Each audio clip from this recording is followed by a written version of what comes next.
우리나라에서도 방문진료 의원이 등장했습니다. 이를 통해 본 한국형 헬스케어 사업 모델을 생각해 보도록 하겠습니다. 안녕하세요. 저는 시니어 라이프 비즈니스를 연구하는 최학희입니다. 오늘은 방문진료 전용 클리닉 건강의 집 개원에 관련된 소식과 이를 통해 본 한국형 시니어 헬스케어 모델에 대해서 말씀드리도록 하겠습니다. 건강의 집에요 개원식에 여러 명이 참석을 했습니다. 그 기관들을 보면요. 먼저 국립재활원 장애인 정책과 그리고 보건소 그리고 대학교 그리고 시민건강연구소 사회적 협동조합 재활센터 복지관 종합사회 복지관 이런 그 기관들 사람들이 모여서 개원식에 참여했습니다. 그 건강의 집 사업 모델을 설명을 드리면요. 먼저 환자를 의뢰하는 기관은요, 보건소, 장애인 종합복지관, 종합사회복지관입니다. 건강의 집은 일단은 장애인을 대상으로 시작을 했습니다. 그러면 환자 방문을 이 건강의 집, 특히 이제 그 원장님 두 분과 간호사 한 분으로 구성되어 있는데요. 이 건강의 집에서 방문을 합니다. 이 환자들의 거리는 15분 거리고요. 초진에는 약 1시간이 걸리고요. 재진은 30분, 주 2, 3회를 목표로 사업을 생각하고 있습니다. 이때 제공하는 서비스는요. 포괄적인 건강평가 그리고 필요시에 단기 입원을 연계하고 퇴원 후에 지역사회 복귀를 지원하는 모델을 가지고 있습니다. 이러한 모델에 대해서 그 사업성, 수익성을 보면요. 초기 비용을 절감할 수 있다라고 합니다. 예를 들어서 병원처럼 의리의리한 시설과 어떤 장비가 필요한 게 아니라 자그마한 사무실에서 시작할 수 있습니다. 그래서 그러면 이분들이 질문해야 될 것은요. 임대료를 감당할 수준이 되느냐는 부분인데 이 부분은 기본 사업으로 가능할 것이라고 보고 있습니다. 그리고 연구 및 추가 사업을 통해서 별도의 수입을 생각하고 있습니다. 중요한 것은 이 의사들이요. 이러한 사업의 수익성을 바라보지 않고 지역사회, 커뮤니티 케어를 생각하고 투신하고 있다라는 점입니다.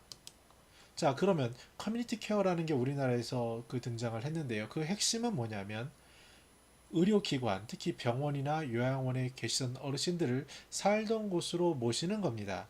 그 비용적인 문제 때문에 발생을 한 게 1차적이고요. 두 번째는 노인들이 살던 곳에서 행복하게 커뮤니티의 도움을 받고자 하는 것이 목적이죠. 근데 커뮤니티 케어의 핵심을 한마디로 말하라고 하면은 첫 번째는 환자가 중심입니다. 그래서 환자가 병원에서 의사가 돌보는 것이 아니라 환자가 살던 곳으로 의사와 간호사가 방문하는 게 목적입니다. 근데 현실은 뚜껑을 열어보면 그런 의사와 간호사분들이 부족하다는 부분입니다. 현재 그 일반적인 공공 현장의 병원 구조에서 의사와 간호사분들이 현장으로 간다는 것이 너무나도 어려운 부분이고 단가가 맞지 않는 부분입니다. 이런 가운데 이러한 새로운 시도가 방문 진료가 나왔다는 것은 굉장히 혁신적인 거고요. 방문 의료를 가능하게 하는 단초가 되는 중요한 사건이라고 말씀드릴 수 있습니다. 일본에서도 헬스케어를 굉장히 준비하고 있습니다. 그래서 그 헬스케어 산업 액션 플랜이라고 불러서요.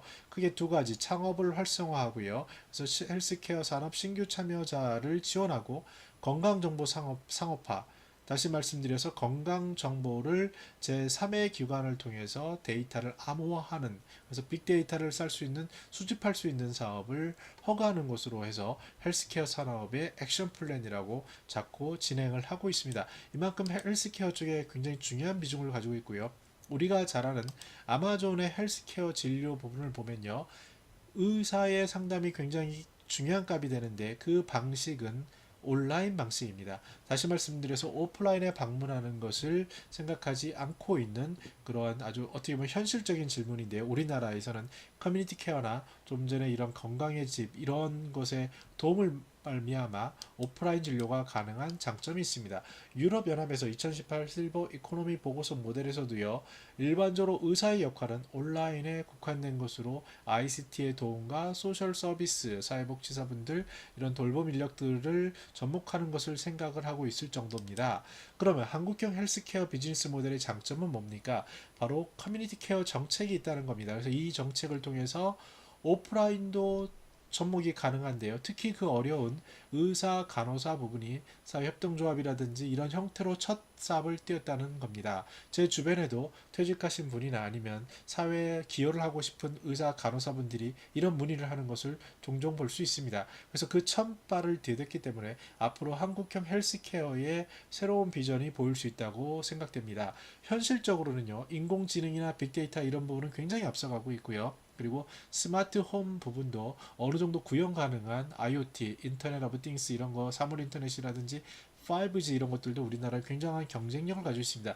그러면 그 키값이 무엇이 될까요? 이러한 정책을 연결하는 그 환자, 특히 시니어와 연결고리를 하는 부분은 저는 감성 로봇이라고 생각을 합니다. 즉 커뮤니케이터가 되는 우리나라의 효돌과 같은 감성 로봇이 이 중개, 소통의 역할이 됨으로써 통합 케어, 온라인, 오프라인, 인공지능, 빅데이터, 그리고 스마트홈과 같은 4차 산업혁명, 그리고 정부 정책과 이런 의료진들, 이런 정책들이 맞물릴 수 있는 그런 한국형 모델을 만들 수 있을 거라고 생각합니다. 그러면 이런 것을 만들기 위해서 우리가 필요한 그 기관들이 있습니다.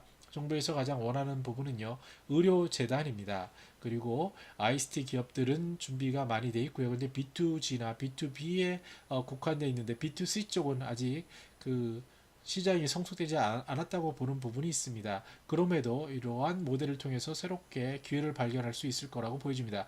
특히 커뮤니티 케어와 관련된 공공 민간 기관들이 준비가 되어 있고요. 여기에 만약에 투자하는 기업이 있다면 이런 감성 로봇 커뮤니케이터를 통해서 새로운 모델을 만들 수 있을 거라고 생각이 듭니다. 저는 최근 이와 관련된 모델들을 생각을 하고 미팅을 하고 있는데요. 그 가능성이 아주 멀지 않다고 보여집니다. 조만간 우리가 한국형 헬스케어 비즈니스 모델을 만들고 그 박차를 가할 수 있지 않을까 조심스럽게 생각해 봅니다. 네, 저는 매주 화요일, 목요일 라이프 스타일 그리고 비즈니스 트렌드를 소개합니다. 더 나은 시니어 3 공동체를 연구합니다. 구독하기 부탁드리겠습니다. 감사합니다.